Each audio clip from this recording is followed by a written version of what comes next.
జరిగిన రేవ్ పార్టీకి తనకి ఎటువంటి సంబంధం లేదని, రేవ్ పార్టీలో నా పాస్పోర్ట్ దొరికిందని, నా కార్ దొరికిందని తన మీద ఆరోపణలు చేసిన సోమిరెడ్డి చంద్రమోహన్ రెడ్డి తాను విసిరే సవాలుకు ఒప్పుకోవాలని, తాను బ్లడ్ శాంపిల్స్ ఇచ్చేందుకు సిద్ధమని, సోమిరెడ్డి కూడా బ్లడ్ శాంపిల్స్ ఇచ్చేందుకు సిద్ధమా అని, లేకుంటే దేవుడి గుడిలో ప్రమాణం చేసేందుకైనా తాను సిద్ధంగా ఉన్నానని, సోమిరెడ్డి అందుకైనా సిద్ధమా అని కాకాని గోవర్ధన్ రెడ్డి సోమిరెడ్డి చంద్రమోహన్ రెడ్డికి సవాల్ విసిరారు. నెల్లూరులోని వైఎస్ఆర్సీపీ జిల్లా పార్టీ కార్యాలయంలో మంత్రి కాకాని గోవర్ధన్ రెడ్డి మీడియా సమావేశం నిర్వహించారు. ఈ సందర్భంగా ఆయన మాట్లాడుతూ, బెంగళూరులో జరిగిన రేవ్ పార్టీలో తన పాస్పోర్ట్ ఉందని, తన ప్రమేయం ఉందని, తన మీద బురద చల్లే ప్రయత్నం సోమిరెడ్డి చేస్తున్నారని, తనకు రేవ్ పార్టీకి ఎటువంటి సంబంధం లేదని, రేవ్ పార్టీపై అక్కడ పోలీసులు చేసిన విచారణలో ఎక్కడా తనకు కానీ తనకు సంబంధించిన వారు కూడా ఎవరూ లేరని సోమిరెడ్డి చంద్రమోహన్ రెడ్డి తాను ఇద్దరం బ్లడ్ శాంపుల్స్ పరీక్షకు పంపుదామని, లేకుంటే దేవుడి దగ్గర ప్రమాణం చేద్దామని సోమిరెడ్డికి కాకాని గోవర్ధన్ రెడ్డి సవాల్ విసిరారు.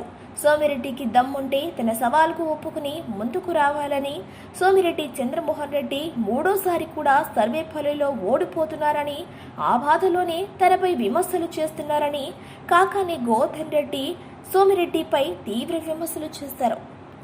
బెంగళూరులో జరిగినటువంటి రేవ్ పార్టీకి సంబంధించి అక్కడ ఒక కారుకి నా ఎమ్మెల్యే స్టిక్కర్ ఉంది అని దాని మీద కొన్ని కథనాలు రావడం జరిగింది మీడియాలో.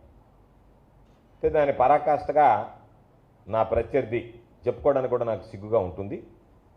సోమిరెడ్డి దాని మీద ఒక మీడియా సమావేశం ఏర్పాటు చేసి కొన్ని వ్యాఖ్యలు చేయడం జరిగింది. ఆయన చెప్పినటువంటి దాంట్లో ప్రధానంగా రేవ్ పార్టీ నాకు సంబంధించినటువంటి వాడు నాకు అనుసంధానంలో జరిగింది. ఎక్కడైతే రేవ్ పార్టీ జరిగిందో దానికి సంబంధించినటువంటి గోపాల్ రెడ్డి అనేటువంటి వాడు నాకు మంచి మిత్రుడు. దానితో పాటు నా పాస్పోర్ట్ అక్కడ దొరికింది. ఇవన్నీ ఆధారాలు దొరికిన తర్వాత వీటికి సంబంధించి అనుమానాలు రేకెత్తుతున్నాయని చెప్పి మాట్లాడడం జరిగింది. నేను ఆ రోజు నెల్లూరులో అందుబాటులో లేను, హైదరాబాద్లో ఉన్నా. వెంటనే హైదరాబాద్లోనే విలేకరుల సమావేశం పెట్టి నా మీద ఏదైనా సరే ఒక్క ఆధారమైనా నువ్వు రుజువు చేయని చెప్పి ఛాలెంజ్ విసరడం జరిగింది. దాంతోపాటు ఎవరికి ఏ అలవాట్లు ఉన్నాయనేటువంటిది ప్రజలకు తెలియాలి కాబట్టి ఒకసారి నీ బ్లడ్ శాంపిల్ నా బ్లడ్ శాంపిల్ రెండు ఇస్తే మనలో ఎవరు త్రాగుతారు ఎవరు తిరుగుతారు అనేటువంటి దాని మీద ఒక స్పష్టత వస్తుంది. డ్రగ్స్ ఎవరు వాడతారు, మందు ఎవరు కొడతారు అనేటువంటి దాని మీద ఒక స్పష్టత వచ్చేటువంటి అవకాశం ఉంటుంది. కాబట్టి నువ్వు బ్లడ్ శాంపిల్స్ ఇవ్వడానికి సిద్ధంగా ఉన్నావా అని చెప్పి ప్రశ్నించడం జరిగింది. దేనికి సమాధానం చెప్పలేదు.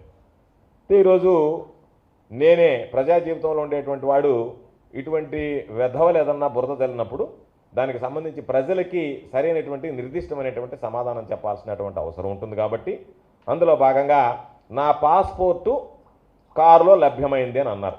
దాని ఆధారాలు చూపించమన్నా. ఇదిగో ఇది నా పాస్పోర్ట్. నాకు సంబంధించినటువంటి పాస్పోర్ట్ మన హైదరాబాదులో లైవ్లో చూపించాను నెల్లూరు నుంచి. ఈరోజు నేరుగా చూపిస్తున్నా. దీనికి సంబంధించినటువంటి పాస్పోర్ట్ నాది. ఇది నా పాస్పోర్ట్ నా దగ్గర ఉంది. నీ దగ్గర నువ్వు చెప్పినట్టుగా సోమిరెడ్డి చెప్పినట్టుగా దొరికినటువంటి పాస్పోర్ట్ ఎక్కడుందో చూపించాలా.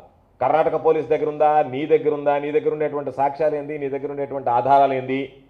ఎందుకంటే పాస్పోర్ట్ లభ్యమైంది అని నువ్వే అన్నావు. నా దగ్గర నా పాస్పోర్ట్ ఉంది అంటే దొంగ పాస్పోర్ట్ ఉందా ఏముందనేటువంటిది దాని మీద స్పష్టత తేరాల్సినటువంటి అవసరం ఉంది. కాబట్టి ఇదిగో ఇది నా పాస్పోర్టు, దీనికి సమాధానం చెప్పు.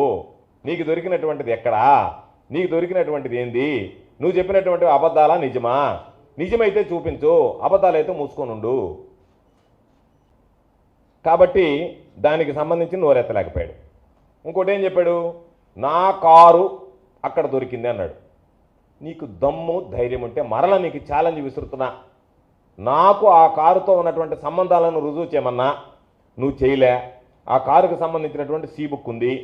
ఇదిగో ఆ సీ బుక్ సంబంధించి తుమ్మల వెంకటేశ్వరరావు అనే అతని పేరుతో ఉంది.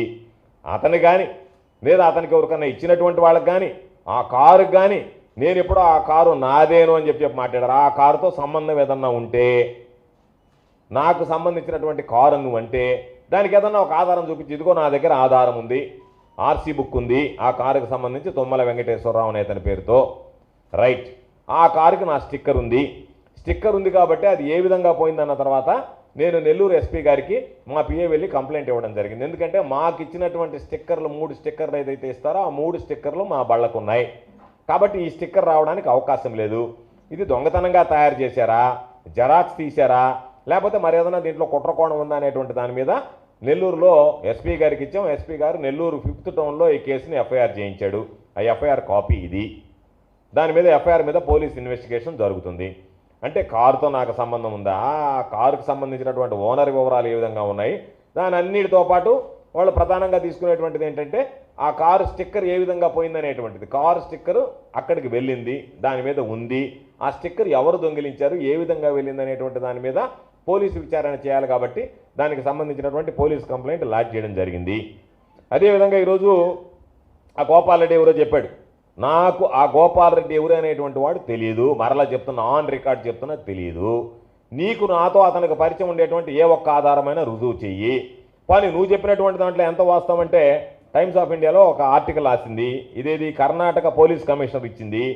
దీంట్లో ఏమన్నాడు, a press release stated the farm house was rented out to event management company Messrs Victory which organised birthday party on the night of May 19th.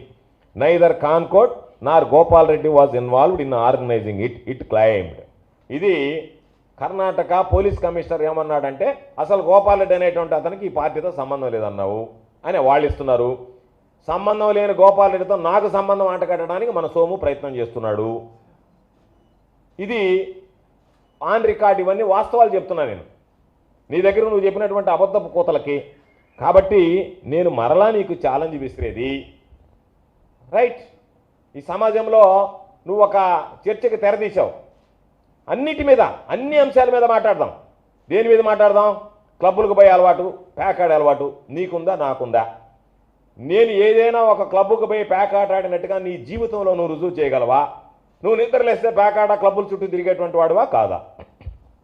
Number 1, నువ్వు మందు కొడతావా లేదా, డ్రగ్స్ వాడతావా లేదా? నువ్వు మందు కొట్టవు, డ్రగ్స్ వాడవు, నేరుగా రా, మన ఇద్దరు శాంపిల్స్ నెల్లూరులో ఇచ్చేద్దాం. ఇచ్చేసి ఒకసారి వెరిఫై చేద్దాం ఎవడు తాగుబోతనేటువంటి దాని మీద స్పష్టత ఉంటుంది. నీ క్యారెక్టరు, నీ వ్యభిచారతనం గురించి మాట్లాడాలంటే, నీ తిరుగుబోతనం గురించి ఈ లోకం అంతా కోడే కూస్తుంది నువ్వు ఎలాంటి వాడివని చెప్పి. నీకు చాలామంది సేవలు అసలు. కాబట్టి నేనేదో మన జమీన్ రైతులో ఒక పేపర్ టంకించా. పొద్దున్న ఒక ఆయన పాపం ఆ పేపర్ కాపీ తెచ్చిచ్చాడు నాకు. ఆయన తెచ్చిచ్చాడు. నీకుండేటువంటి శ్రేయబులాసులు జిల్లా వ్యాప్తిగా సంపాదించుకున్నావు కదా. నువ్వు రాజకీయాల్లో నువ్వు సంపాదించుకున్నటువంటి శ్రేయబులాసులు అంతా ఇంత కాదు. కాబట్టి అయ్యా ఆ పేపర్ మొత్తం లేదేమో, అందుకని ఆ పేపర్ కాపీ మొత్తం ప్రింట్అవుట్ తీసుకొచ్చి